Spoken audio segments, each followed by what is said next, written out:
El 14 de marzo de 1926 fue quizá el domingo más sangriento en la historia de Costa Rica. Hoy te quiero contar el caso del accidente ferroviario en el río Virilla.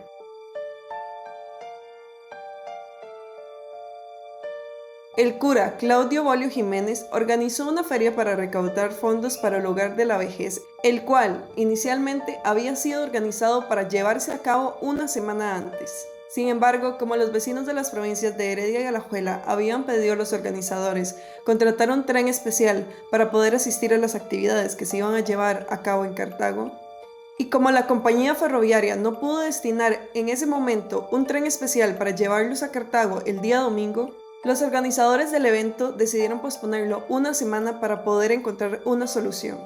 Fue en ese momento que una compañía norteamericana ofreció un convoy con 6 vagones para pasajeros, para que pudieran ser trasladados los romeros que venían de las provincias de Alajuela y Heredia. Teniendo ya entonces esta solución, los organizadores de la feria decidieron vender los boletos a un precio muy bajo. La venta de billetes con la inscripción a beneficio de los ancianos de Cartago fue organizada por comisionados especiales en Alajuela y Heredia, quienes cobraron únicamente 1,5 colón por persona, por lo que los billetes se empezaron a vender de manera apresurada, hasta el punto en que no se tenía un recuento real del total de billetes que se habían vendido, aunque las crónicas de la época especularon que fueron más de 1000.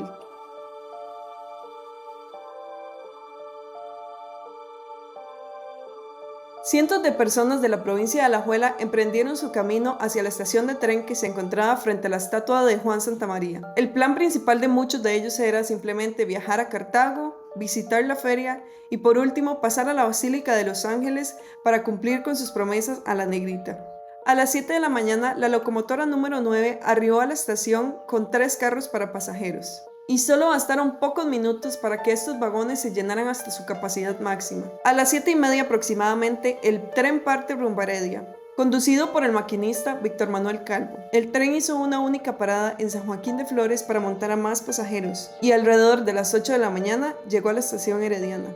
En esta nueva estación, 3 vagones llenos de pasajeros se unieron a los 3 que ya venían desde Alajuela, para tener un gran total de 6 vagones llenos de personas. Por órdenes del experimentado conductor Gonzalo Facio, que iba en la locomotora, los vagones alajuelenses fueron desconectados de la máquina y colocados al final del convoy detrás de los heredianos. Cuando todo estaba en su lugar, a unos 5 minutos de su llegada, el maquinista de nuevo puso en marcha la locomotora, no sin antes escuchar el reclamo de decenas de heredianos que se quedaron en la estación con su tiquete en mano, porque se vendieron incluso más tiquetes que la capacidad máxima que tenía el tren en su totalidad. Lo mismo pasó en la estación de Santo Domingo, donde el tren no se detuvo a pesar de que muchas personas estaban esperando emprender su viaje hacia Cartago. A las 8:20 de la mañana, tanto la máquina como los 3 primeros vagones ingresaron al puente. En ese momento el maquinista soltó los frenos y le imprimió velocidad a la locomotora, con el fin de superar un descenso que a su vez formaba una curva. Más adelante, muchos de quienes frecuentemente viajaban por esa vía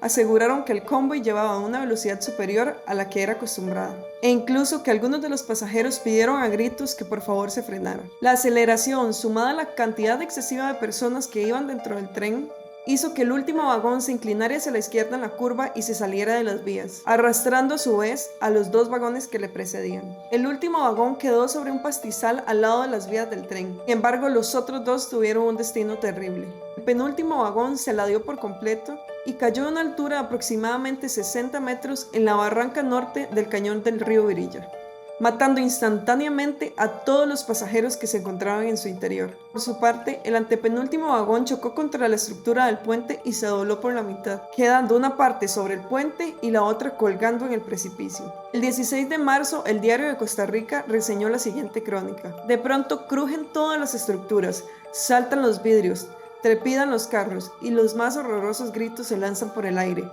Eran los 1000 pasajeros que sentían el abismo, la muerte. Los vagones quedaron desastillados, hechos un puño de maderas y de hierro retorcidos. Los vidrios cubrieron todo el camino. Los asientos se desprendieron y rodaron por el abismo. Docenas de cuerpos quedaron prensadas en las latas de los vagones, mientras que otros cayeron al precipicio, quedando colgados en los árboles de la pendiente o mutilados en el fondo del barranco, donde su sangre se mezclaba con el agua del río, dando titulares como "El día en que el río Virilla se tiñó de rojo". Son titulares que hasta el día de hoy le dan el nombre a este horroroso suceso. Si bien no existen datos exactos de la cantidad de personas fallecidas, se estima que pudo superar las 300 víctimas mortales, tras que la cantidad de heridos superó las 90 personas que viajaban principalmente en el penúltimo y antepenúltimo vagón. Mientras que todo esto sucedía, tanto la locomotora como los otros 3 vagones lograron cruzar el puente y detenerse a unos 100 metros del río. Tanto el maquinista como el conductor declararían posteriormente que intentaron detenerse. Sin embargo, las personas que se encontraban dentro del tren intentaron golpearlos, por lo que inmediatamente partieron su viaje a San José para dar aviso a las autoridades. Bastaron unos cuantos minutos para que docenas de personas empezaran a aglomerarse en el lugar de los hechos. Algunos de ellos llegaron para intentar socorrer a los heridos, mientras que otros aprovecharon la situación para despojar a las víctimas de sus pertenencias. El rescate se extendió durante todo el día y toda la noche de ese domingo 14 de marzo, incluso también durante el día lunes. Muchos de los heridos fueron trasladados en otros trenes a los hospitales de Heredia y Alajuela, mientras que los cadáveres fueron alineados a la orilla del río para su posterior reconocimiento. El mismo día del accidente, el superintendente de la compañía norteamericana que había ofrecido el tren dio la orden de que ningún cuerpo saliera del lugar sin su respectivo ataúd, por lo que decenas de féretros fueron llevados en buses, trenes y carretas de voluntarios a distintas partes del Valle Central.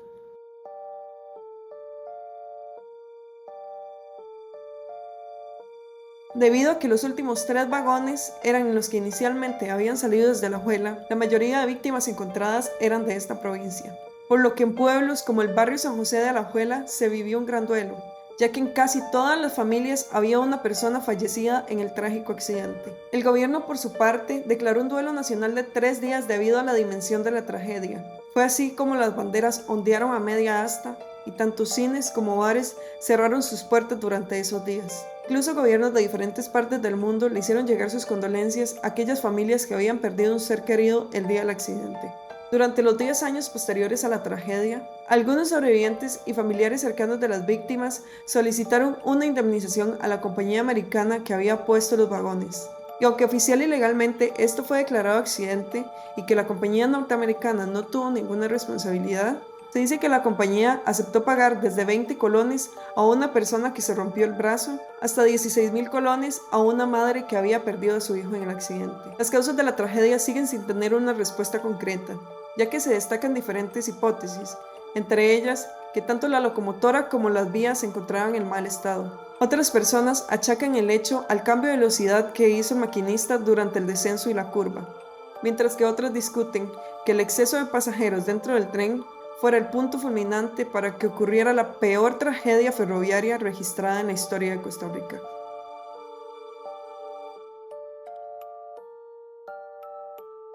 Y es así como llegamos al final del video. Cuéntenme en los comentarios si conocían este caso y qué creen que realmente fue lo que ocurrió para que tantas y tantas personas perdieran la vida ese 14 de marzo. Y nos encontramos pronto para un nuevo caso.